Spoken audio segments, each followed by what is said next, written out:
दीक्षा अपनी मां के गुजरने के बाद से अंदर से टूट चुकी थी। मायके में अब उसका छोटा भाई सुमित और भाभी तनु थे। मां की पहली बरसी आने वाली थी तो दीक्षा ने भाई को फ़ोन किया। सुमित, मां की बरसी पर मैं और जीजा जी आ रहे हैं। मां की अलमारी में उनकी कुछ पुरानी साड़ियाँ और उनका पीतल का वो पुराना संदूक रखा है। मैं चाहती हूँ कि माँ की याद के तौर पर वो संदूक मैं अपने घर ले आऊँ। तभी फ़ोन पर पीछे से भाभी तनु की तीखी आवाज़ गूंजी।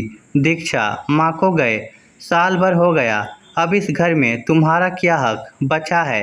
हम ये पुश्तैनी घर बेचकर शहर में नया फ्लैट ले रहे हैं और माँ का पुराना सामान हमने कबाड़ वाले को दे दिया है। अब बार बार फ़ोन करके हमारे नए जीवन में दखल मत दिया करो। माँ के जाने के बाद तुम्हारा मायका ख़त्म हो चुका है।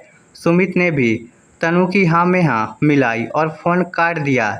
दीक्षा फूट फूट कर रोने लगी। उसके पति आकाश ने उसे संभाला और कहा, दीक्षा रो मत, किसी ने सच कहा है, मायका ईंट पत्थरों के मकान से नहीं अपनों के प्यार से होता है।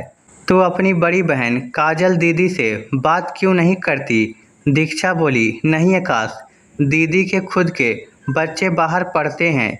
जीजा जी अब रिटायर हो गए हैं। मैं उन्हें अपने दुखों से परेशान नहीं करना चाहती। शाम को दीक्षा के पास उसकी बड़ी बहन काजल का फ़ोन आया। काजल ने कहा, छोटी माँ को गए 1 साल हो गया और तूने अभी तक अपनी दीदी को याद नहीं किया। माँ के बाद क्या मैं भी पराई हो गई? दीक्षा की आंखों में आंसू आ गए। उसने बात छुपाते हुए कहा, नहीं दीदी, बस घर के कामों में व्यस्त थी। लेकिन काजल अपनी छोटी बहन की सिसकी भाप गई। उसने कहा, मुझे सब पता चल गया है कि सुमित और तनु ने उस पुश्तैनी घर को बेच दिया है। तू चिंता मत कर छोटी। सुमित के लिए मायका एक ज़मीन का टुकड़ा हो सकता है, लेकिन मेरे लिए मेरा मायका तू है। 2 दिन बाद दीक्षा अपने पति आकाश और बच्चों के साथ जमशेदपुर अपनी बड़ी बहन काजल के घर पहुंची।